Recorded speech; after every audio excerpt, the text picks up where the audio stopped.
Hello, hello, hello. So this is the first time that I am going live. First time, but it won't be the last. I'm on my way home. Anyhow, I wanted to share something that I've been trying to share for about 2 weeks now, but things just kept happening. Anyhow, what I'm going to share is very brief. It's basically a reminder that God gave me. About 2013, 2014, God showed me in a dream where I was at some house and I was in one room, and my ex and I were in the same room, and then around the corner in another room was a man standing there. I couldn't see his face, I just saw his back. But in the dream, the room that I was in with my ex, we were kissing, and he said something. He stopped and said something really arrogant, like, "Oh, I know that you would come back to me, or I know that I can have whatever I want from you," basically, type of whatever he said. I don't remember what it was word for word, but he said something to that effect. And it dawned on me, this is what he thinks of you. He thinks that he can treat you any kind of way. He thinks that he can do whatever he wants, and you would come back to him. And so after I realized that, I just got really disgusted. And then it was revealed to me the person in the other room, who I could not see, was my fiance, or is the one that God has for me. And it was revealed to me that this man and we have not been intimate with each other, like as far as sex goes. We haven't even kissed each other, because we're choosing to honor God with our bodies. We're choosing God to honor God with our hearts. We're choosing to honor each other. We're choosing to honor ourselves.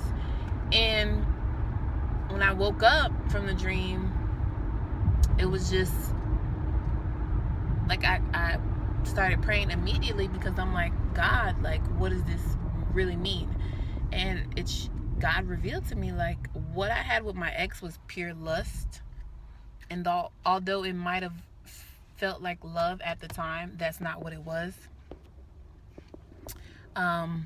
It wasn't love, and it was pure lust, like I said.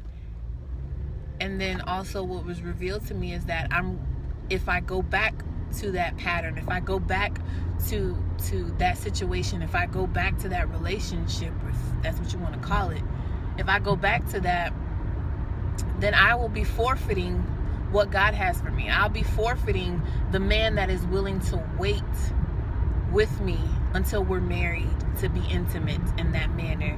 The man that respects me, respects God, respects himself enough to say, okay, we won't kiss until the day of our wedding, after we're married. And so I just wanted to encourage someone, like I said, this was 2013, maybe 14 that I had the dream. I'm pretty sure it was 13. But like, there was no prospects or anything, and as I get closer to the promise, it just amazes me. Now, I've always had, like I had the dream, but it's always been in the back of my mind. But something happened recently to where I realized, if I'm not discerning, if I'm not being cautious, then I can end up back in that situationship. And that's not what I want. I want what God has for me. I want what God has promised me. And I'm going to wait for what God has promised me. I'm going to work towards what God has promised me.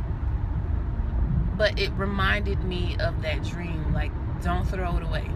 Because what God has for me and for you ultimately will always be better than what we can do on our own. Okay, so ladies and gentlemen, I guess, stay faithful. Stay at the feet of God. Wait. And when I say wait, if you haven't read the blog on asyoucanbe.com, serve. Waiting means serving as well. It means recess. Don't be in such a rush to be with someone. Wait on God, like serve God and stay at God's feet in this time, and He will bring what He has promised you that He will bring. All right. Thank you for watching. God bless all of you.